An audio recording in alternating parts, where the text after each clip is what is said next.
ए थांब थांब असता नाही आधी बसून बघा. गडी झाला उतावळा जीव जळ तोळा तोळा.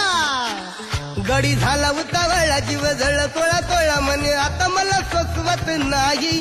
तिचा धरू जाता हात केला अंधारानं घात गेला धाडकन खाटल्याच्या खाली.